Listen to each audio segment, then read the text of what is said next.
Boa noite, meus irmãos da Associação Espírita Bezerra de Menezes.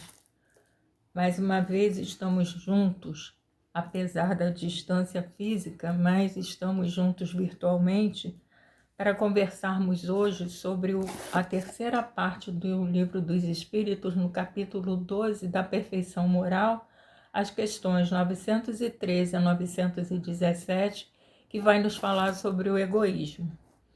E a página de preparo escolhida é do livro Pão Nosso, com psicografia de Francisco Cândido Xavier, pelo Espírito Emmanuel.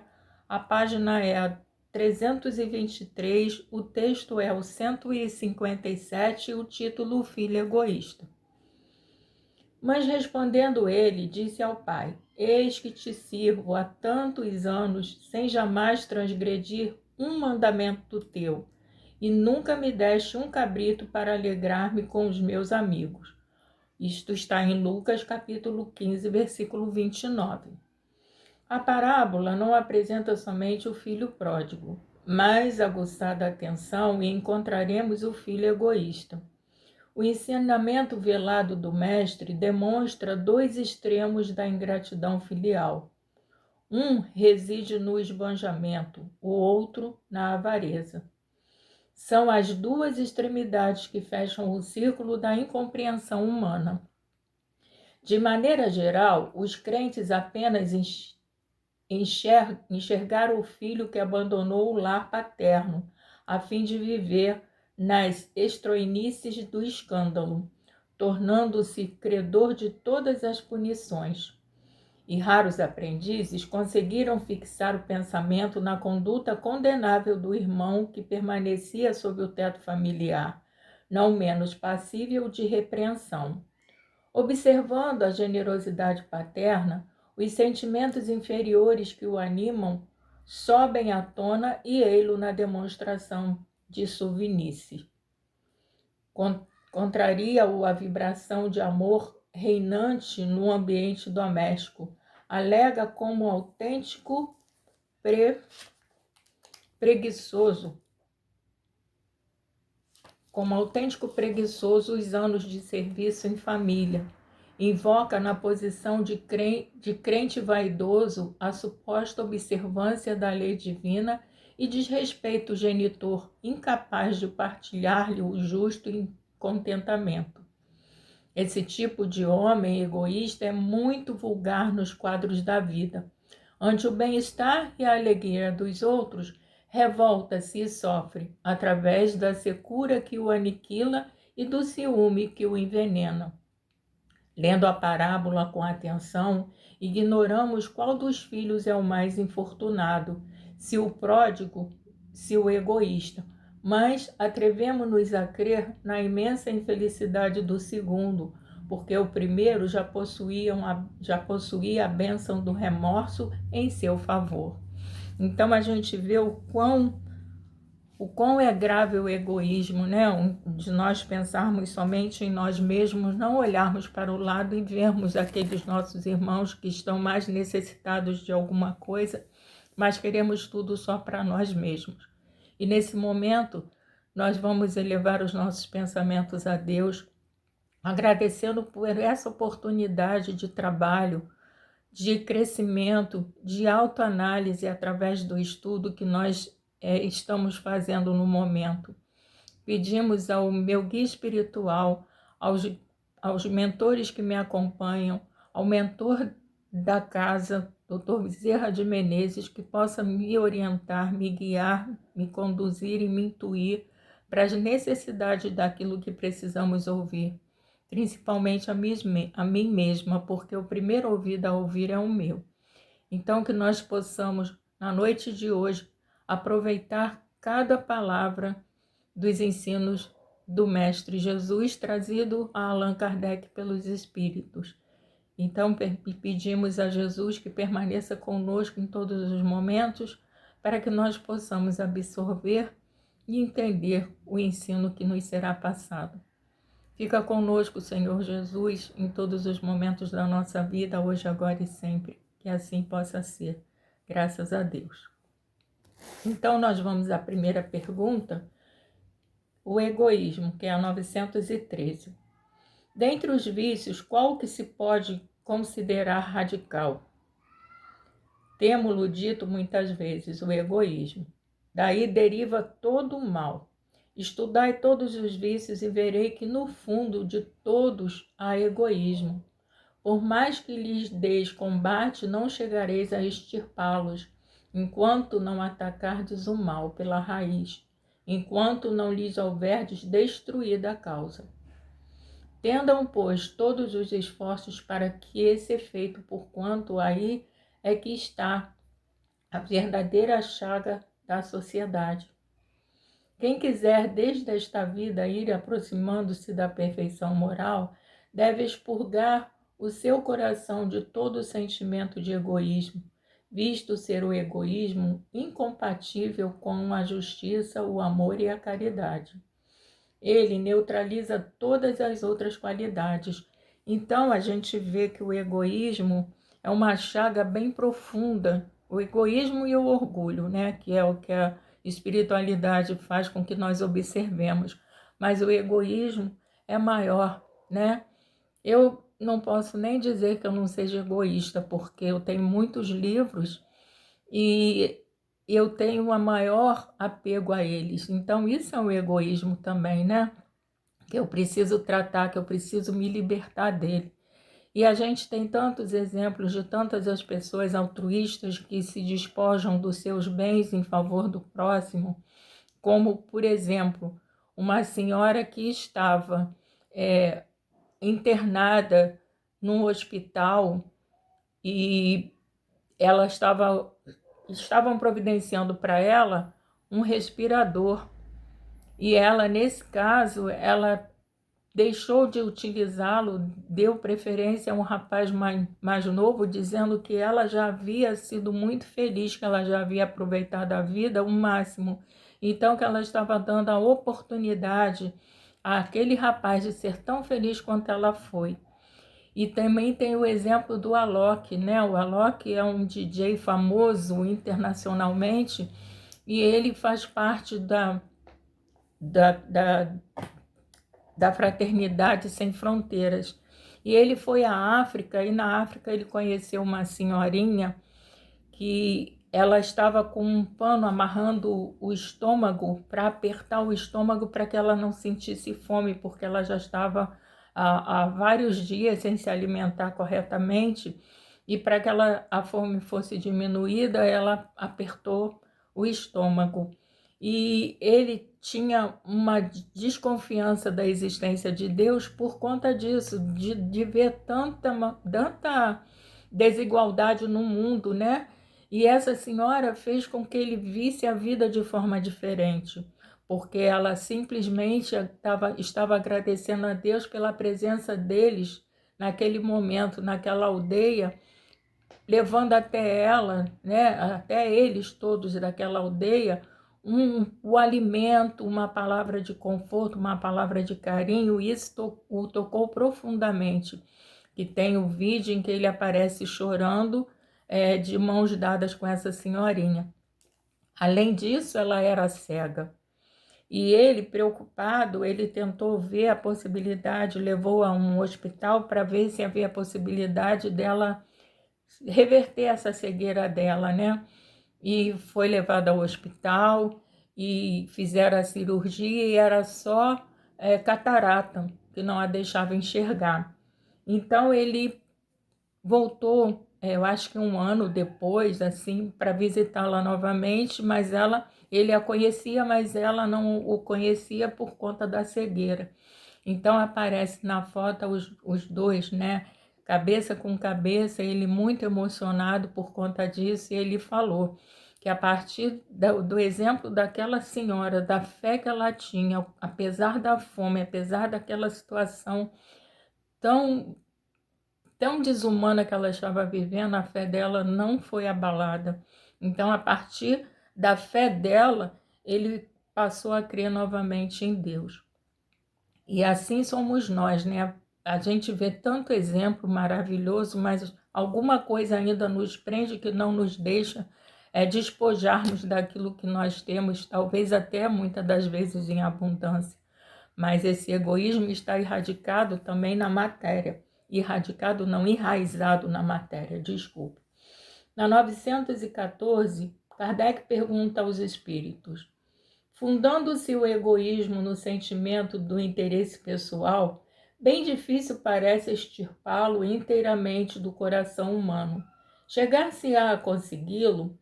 Aí os espíritos responderam: à medida que os homens se instruem acerca das coisas espirituais, menos valor dão às coisas materiais. Depois, necessário é que se reformem as instituições humanas que o entretêm e excitam. Isso depende da educação. Então, a questão do despojamento dos seus bens em prol do próximo vem também da educação. E eu tenho uma conhecida que ela já ensinou os filhos dessa maneira. Teve uma vez em que ela viu uma família precisando de sapato, de calçado, ela pegou todos os chinelos da casa dela, do marido, dos filhos e deu. Ela só percebeu aquilo que ela fez quando ela precisou sair e eles não tinham o chinelo para calçar. Então ela percebeu que ela havia tomado aquela atitude e que os filhos estavam sem o chinelo. Na 915, Kardec pergunta aos espíritos: por que, por ser inerente à espécie humana, o egoísmo não constituirá sempre um obstáculo ao reinado do bem absoluto na Terra? Aí os espíritos responderam: é exato que no egoísmo tendes o vosso maior mal, porém ele se prende à inferioridade dos espíritos encarnados na Terra e não à humanidade mesma. Ora, depurando-se por encarnações sucessivas, os espíritos se despojam do egoísmo como de suas outras impurezas.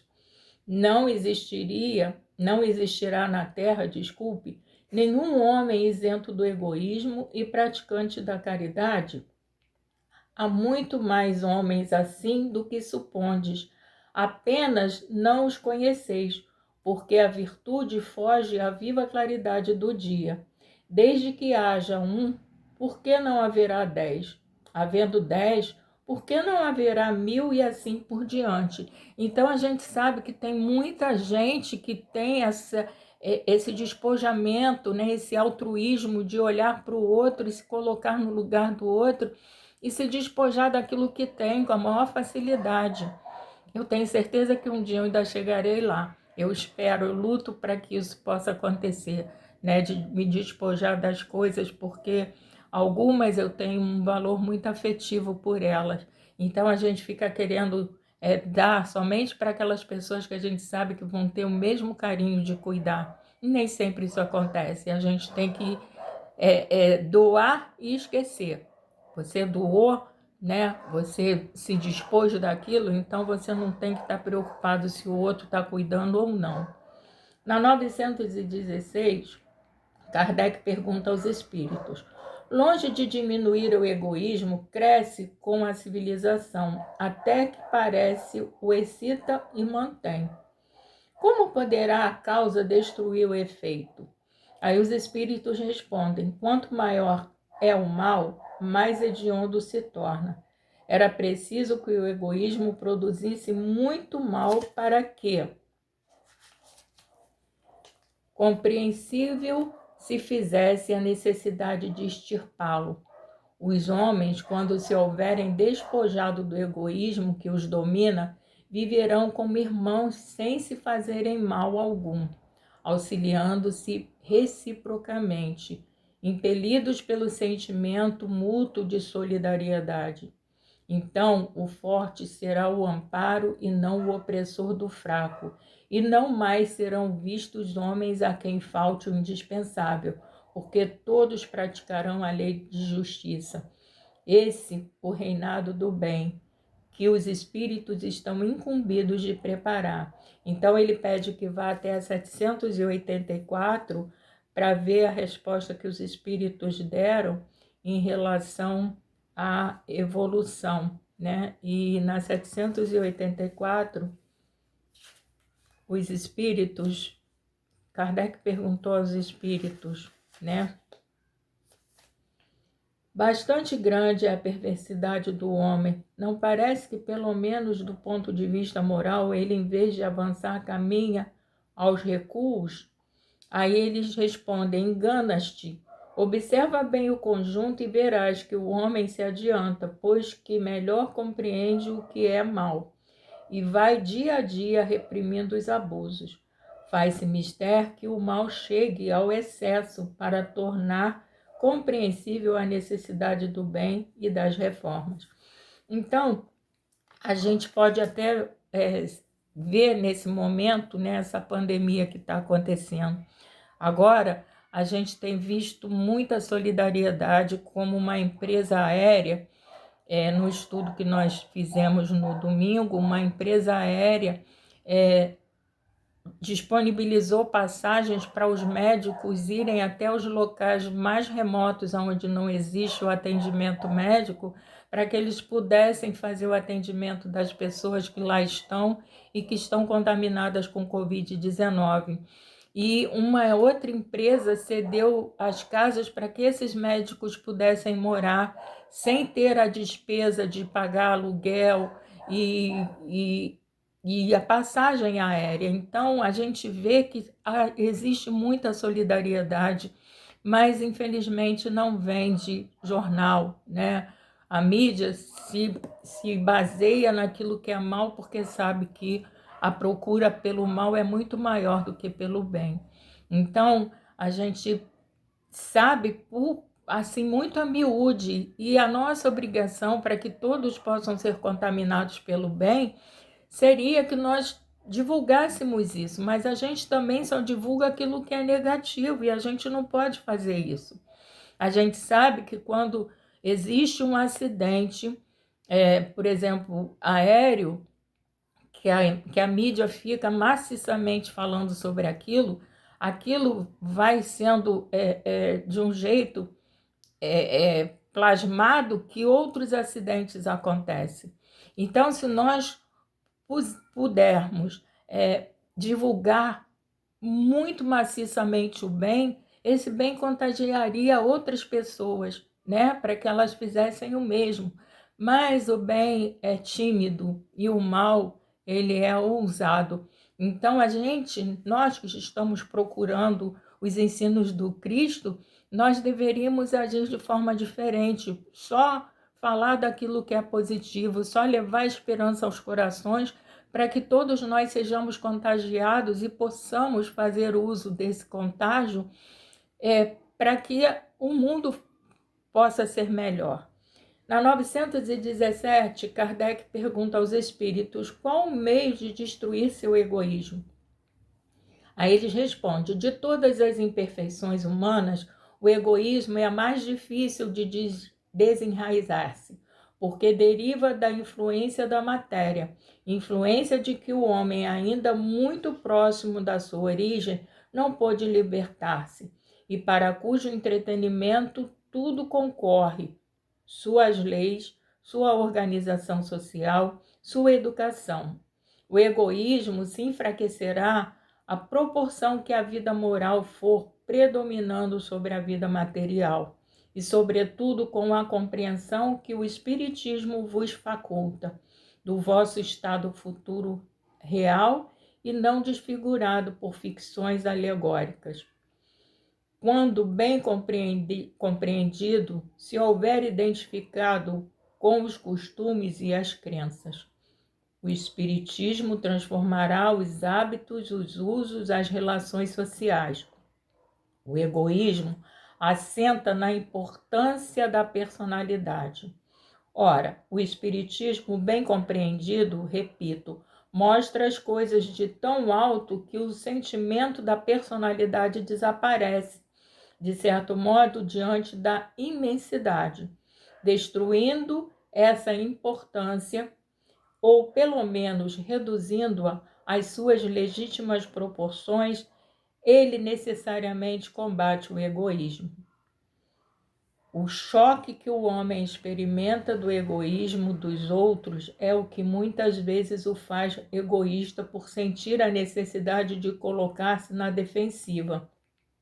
Notando que os outros pensam em si próprios e não nele, ei-lo levado a ocupar-se consigo, mais do que com os outros. Sirva de base às instituições sociais, às relações legais de povo a povo e de homem a homem, o princípio da caridade e da fraternidade, e cada um pensará menos na sua pessoa. Assim, veja que outros nelas pensaram. Todos experimentarão a influência moralizadora do exemplo e do contato. Em face do atual extravasamento do egoísmo, grande virtude é verdadeiramente necessária para que alguém renuncie à sua personalidade em proveito dos outros, que, de ordinário, absolutamente não lhe agradece, principalmente para os que possuem essa virtude. É que o reino dos céus se acha aberto. A esses, sobretudo, é que está reservada a felicidade dos eleitos. Pois, em verdade, vos digo que no dia da justiça será posto de lado e sofrerá pelo abandono em que se há de ver todo aquele que em si somente houver pensado. Então, a gente tem que buscar realmente pensar um pouco mais no nosso próximo. E ele nos diz para que nós possamos ir na questão 785, e ele fala assim: qual o maior obstáculo ao progresso? Aí os espíritos responderam: o orgulho e o egoísmo. Refiro-me ao progresso moral, porquanto o intelectual se efetua sempre. À primeira vista, parece mesmo que o progresso intelectual a princípio, parece mesmo que o progresso intelectual reduplica a atividade daqueles vícios, desenvolvendo a ambição e o gosto das riquezas que, ao seu turno, incitam o homem a empreender pesquisas que lhes esclarecem o espírito. Assim é que tudo se prende no mundo moral como no mundo físico, e que no próprio mal pode nascer o bem. Curta, porém, a duração desse estado de coisas, que mudará à proporção que o homem compreender melhor que, além da que o gozo dos bens terrenos proporciona, uma felicidade existe maior e infinitamente mais duradoura. Ou seja, quando a gente compreende que o dividir, faz com que nós nos sintamos bem, sabendo que nós auxiliamos alguém. Eu, por exemplo, sou egoísta nos meus livros, mas tem coisa que eu faço normalmente já. Eu só preciso me trabalhar mais para me libertar realmente desse egoísmo que acaba me sufocando muitas das vezes. E Fenelon vem nos falando: louváveis esforços indubitavelmente se empregam para fazer que a humanidade progrida. Os bons sentimentos são animados, estimulados e honrados mais do que em qualquer outra época. Entretanto, o egoísmo, verme roedor, continua a ser a chaga social.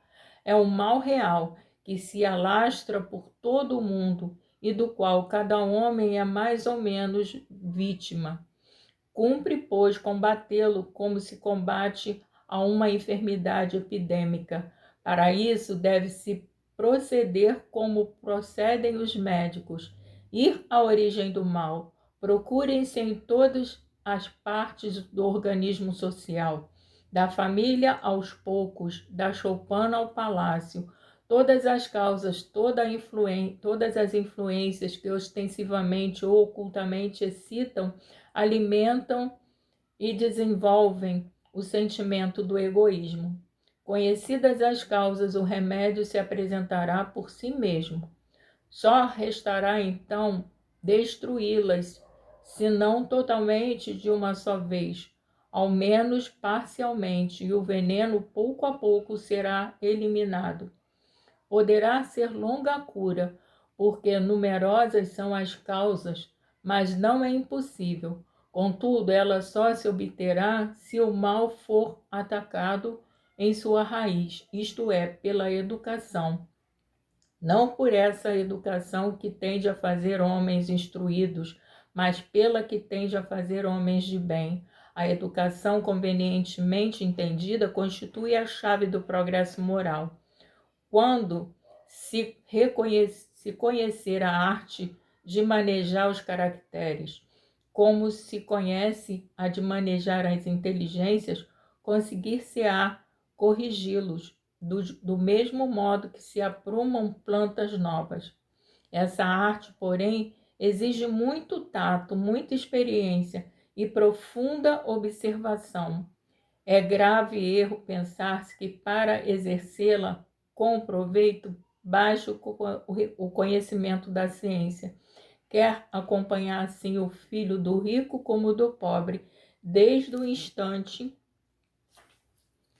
do nascimento, e observar todas as influências perniciosas que sobre ele atuam, em consequência da fraqueza e da incúria e da ignorância dos que os dirigem, observando igualmente com quanta frequência falham os meios empregados para moralizá-los. Não poderá espantar-se de encontrar pelo mundo tantas esquisitices. Faça-se com o moral o que se faz com a inteligência, e ver-se-á que se há natureza refratárias, muito maior do que se julga é o número das que apenas reclamam boa cultura para produzir bons frutos. Aí eles pedem que vá até a 872, mas ele vem nos falando, já está quase na hora de eu terminar, na 872, vocês tendo essa oportunidade, dão uma olhada lá. O homem deseja ser feliz e natural é o sentimento que dá origem a esse desejo. Por isso é que trabalha incessantemente para melhorar a sua posição na terra, que pesquisa as causas dos seus males para remediá-los.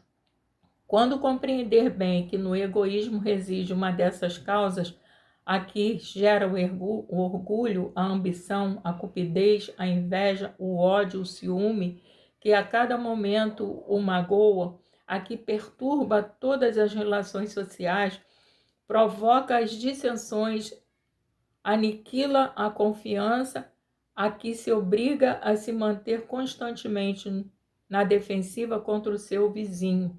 Enfim, a que do amigo faz inimigo. Ele compreenderá também que esse vício é incompatível com a sua felicidade e podemos mesmo acrescentar com a sua própria segurança. E quanto mais haja sofrido por efeito desse vício, mais sentirá a necessidade de combatê-lo, como se combatem a peste, os animais nocivos e todos os outros flagelos. O seu próprio interesse a isso o induzirá. Aí ele manda de novo que vá até 784. O egoísmo é a fonte de todos os vícios, como a caridade o é de todas as virtudes. Destruir um e desenvolver a outra. Tal deve ser o alvo de todos os esforços do homem, se quiser assegurar sua felicidade neste mundo, tanto quanto no futuro. Então a gente sabe que no momento que nós nos libertarmos do egoísmo, nós vamos conseguir uma felicidade não plena, porque a felicidade não é deste mundo, mas nós vamos conseguir viver mais leves, né? Sabendo que estamos fazendo algo por alguém e por nós mesmos, porque a partir do momento que nós nos voltamos para o outro, nós vamos sendo auxiliados nas nossas necessidades. E aqui eu só vou ler um pedacinho do texto que Emmanuel nos colocou, que é o último parágrafo do item 11 do egoísmo, do capítulo 11, amar o próximo como a si mesmo, de O Livro dos Espíritos, que está nas Instruções dos Espíritos. E Emmanuel nos fala assim no último parágrafo. É a esse antagonismo entre a caridade e o egoísmo, a invasão do coração humano, por essa lepra que se deve atribuir o fato de não haver ainda o cristianismo desempenhado por completo a sua missão. Cabe-vos a vós, novos apóstolos da fé, que os espíritos superiores esclarecem, o encargo e o dever de extinguir esse mal, a fim de dar ao cristianismo toda a sua força e desobstruir o caminho dos pedrouços que lhes embaraçam a marcha. Expulsai da terra o egoísmo para que ela possa subir na escala dos mundos, porquanto já é tempo de a humanidade envergar sua veste viril, para o que cumpre que primeiramente o expilais dos vossos corações. Emmanuel, Paris, 1861. Então, meus irmãos, possam vocês também olharem em casa, ver se entenderam da mesma maneira que eu entendi, para que nós cada vez mais possamos trocar, porque eu vejo de uma maneira, o outro que vai estudar vê de outra, e isso faz com que nós cresçamos, com que nós possamos fazer uma análise maior. Façamos aquilo que Santo Agostinho nos orientou, à noite fazermos uma análise daquilo que nós fizemos durante o dia e se deixamos de fazer alguma coisa. E se nós nos depararmos com tanto egoísmo, que nós possamos nos libertar dele, como eu estou tentando me libertar do meu. E assim, meus irmãos, nesse momento nós vamos elevar os nossos pensamentos a Deus, agradecendo por essa oportunidade única de trabalho durante esse período de isolamento social, através do contato virtual, que todos nós estejamos juntos num só pensamento em prol do nosso próximo que se encontra internado nos hospitais, levando a esperança aos corações daqueles que se encontram sozinhos e desesperados em seus lares, pedindo pelos médicos e por todas as equipes que estão envolvidas diretamente na cura, na busca da cura desses irmãos contaminados, que todos possam, Senhor, estar sob a tua proteção.